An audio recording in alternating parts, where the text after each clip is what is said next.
The footage begins by showing the interviews of three astronauts, John Gray, Nathan Walker, and Ben Anderson. The three astronauts talk about their mission. The mission is classified and organized by the Department of Defense. The astronauts aren't even allowed to tell their families about it. The objective is to deliver a special machine called the PSD-5, which the astronauts have been told is an early missile detection system that the U.S. government wants to get to the moon before the Russians. They are also to collect more moon rock samples, which Nathan doesn't understand because, to his knowledge, almost 800 pounds of moon rocks have already been brought back to Earth by previous missions. Next, the three astronauts settle into their rocket and are launched from Earth. They watch the view of Earth from space in awe and prepare to land on the moon. John will be staying back with the ship to keep it in orbit, while Nathan and Ben will be taking the lander and spending 2 nights on the moon to complete their mission. Next, Nathan and Ben land on the moon, while John wishes them the best of luck over the radio. After landing, Nathan and Ben whip out a few handheld cameras to document the mission, while also setting up some cameras at the location of their lander, alongside the flag of the United States of America. They mess around and have some fun before starting the actual mission.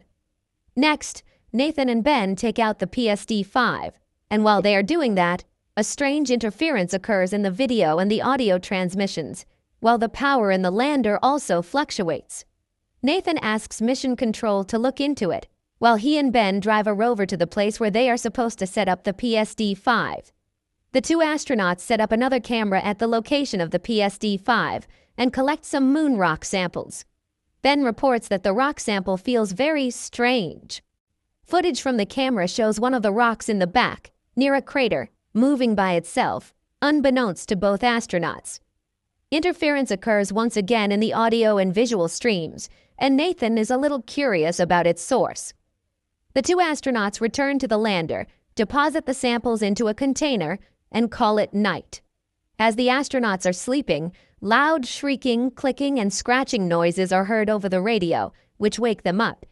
They ask Mission Control if this could be some kind of interfering signal from the PSD-5, and they say they will ask the Department of Defense if it is possible. The astronauts go back to sleep.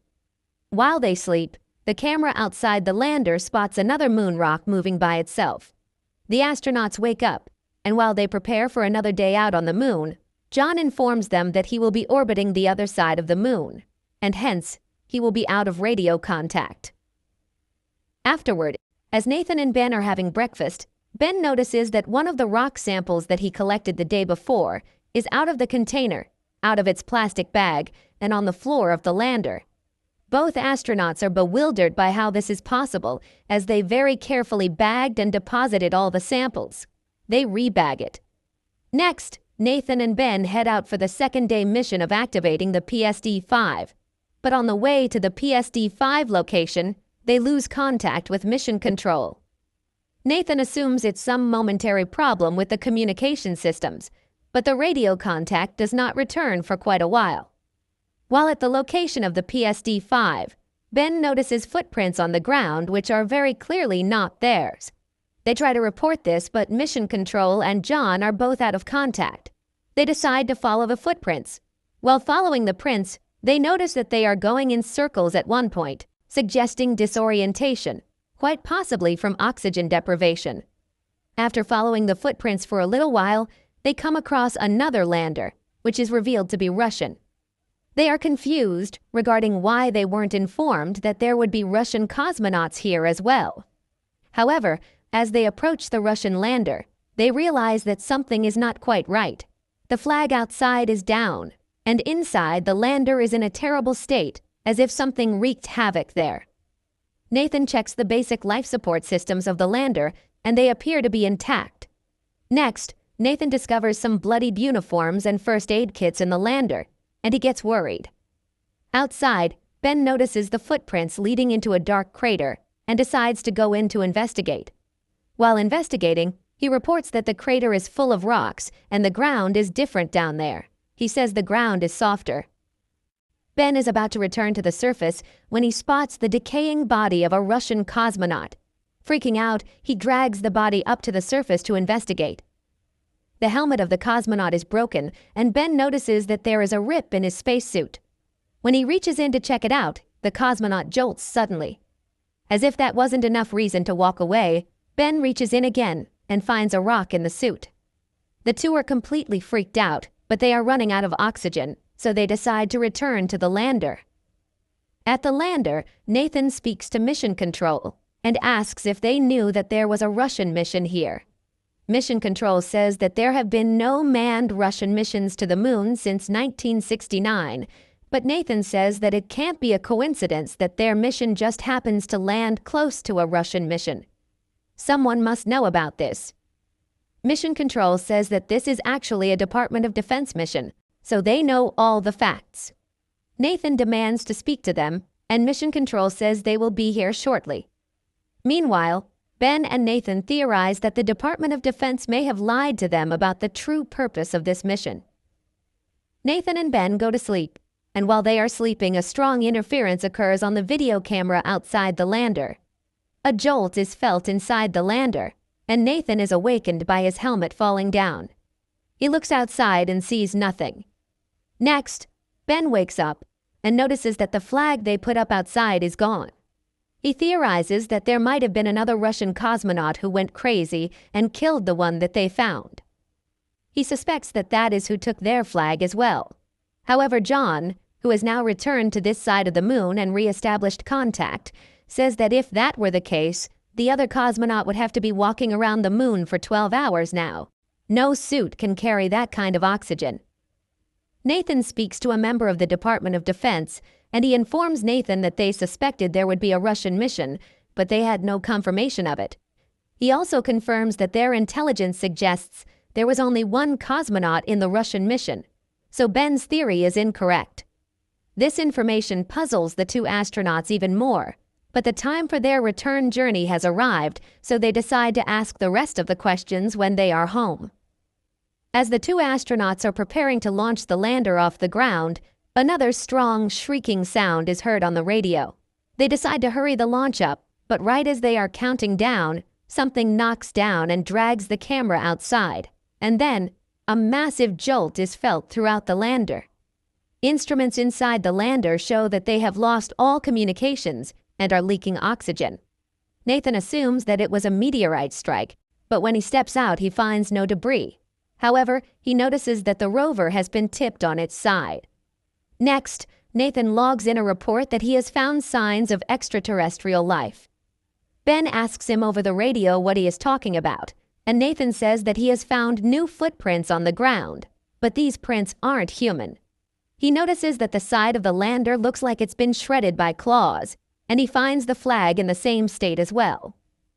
Nathan hurriedly tips the rover back upright and adjusts the antenna, telling Ben to contact Mission Control or John.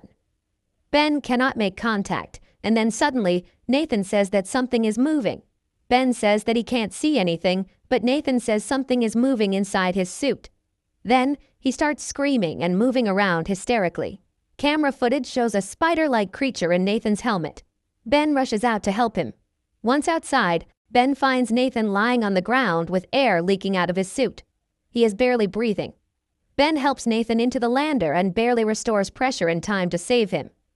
Meanwhile, John and Mission Control are both trying to reach the two astronauts, but failing. Once Nathan is stable again, Ben asks him what happened outside, and a rather straight-faced Nathan replies that he just tripped, fell, and broke his helmet. Ben is confused and says that he remembers Nathan shouting that there was something moving in his suit. Nathan says that he doesn't remember that. Just then, Ben notices that Nathan is bleeding through his suit. Nathan takes off his shirt, and there is a big wound on his stomach. Ben feels it and realizes that there is something hard deep inside Nathan's gut. With no time to make the obvious joke because a man's life is at stake, Ben reaches in with a medical instrument and removes the foreign object. It is revealed to be a moon rock sample. Both men are shocked. Ben is observing the moon rock sample, and a paranoid Nathan smashes it to bits using a hammer. Ben theorizes that perhaps the PSD-5 machine is not for missile detection. Perhaps it emits a signal that attracts whatever creatures are up here. Nathan deduces that there is a reason they were asked to set up so many cameras. The Department of Defense is watching all this, and he and Ben are the guinea pigs for a mission exploring these creatures that the Department of Defense already knew were here. The two decide to dismantle the PSD-5 machine, however. When they reach the site, they see that the machine has already been destroyed, and there are alien footprints all around it. The two astronauts return to the lander, and while Nathan undresses, Ben notices that his wound has been infected, and the infection is spreading.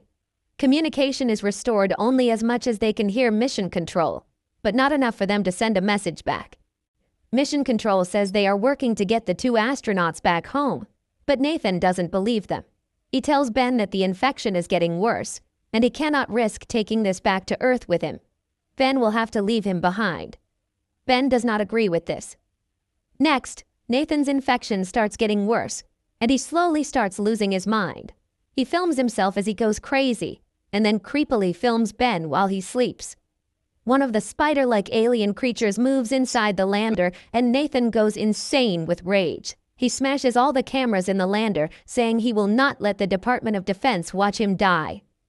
John desperately tries reaching Ben and Nathan because he will soon be out of communication range again, and he will have to leave the two behind. The oxygen supply in the lander runs out, and Ben decides that their only hope is the oxygen and communication systems on the Russian lander. As he and Nathan make their way toward the Russian lander, Nathan keeps saying, "They are everywhere," and tells Ben to leave him and go. Ben doesn't listen. Not very smart for an astronaut. Suddenly, Nathan jumps out of the rover, and as Ben tries to stop him, the rover tips over. Slow-motion footage of the crash shows all the rocks in their vicinity turning into aliens. Next, Ben regains consciousness and finds that Nathan is gone. After looking around for a while, he spots Nathan near the crater where they found the cosmonaut's body. Nathan again tells Ben to leave him, and Ben again doesn't listen.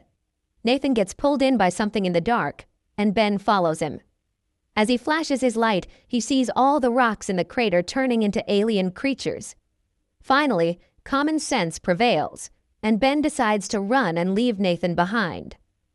Ben arrives at the Russian lander and turns on all the systems. Communications connect him to the Russian agency, and they patch him through to the Secretary of Defense. The Secretary says that they are aware of the situation on the moon, and they have made the decision to not bring Ben back because he could be infected like Nathan. Ben argues that he is not, but the Secretary says that they cannot take the risk.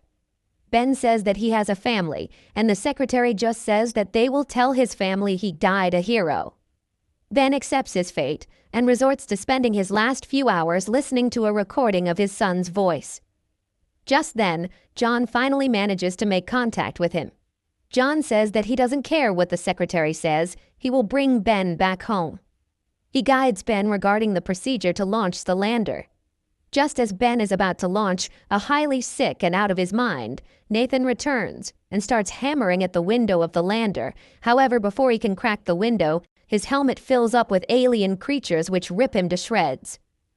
Ben launches off the ground. John receives a message from the Secretary of Defense ordering him to not rescue Ben. The Secretary tells John that if he rescues Ben, he will not be allowed to re-enter Earth. John chooses to ignore the message, but as Ben gets into orbit, he realizes that the Russian lander is full of moon rocks that are alien creatures. The creatures attack and infect him. He loses control of the lander, and it crashes straight into John's ship, killing both astronauts. The footage ends. Official reports of the deaths of all three astronauts say that they were killed during training exercises and their bodies weren't found. A message at the end of the footage says that 840 pounds of moon rocks have been brought back by Apollo missions in total, many of which were gifted to foreign dignitaries. Many of those gifts have been stolen and missing ever since. Thank you for watching.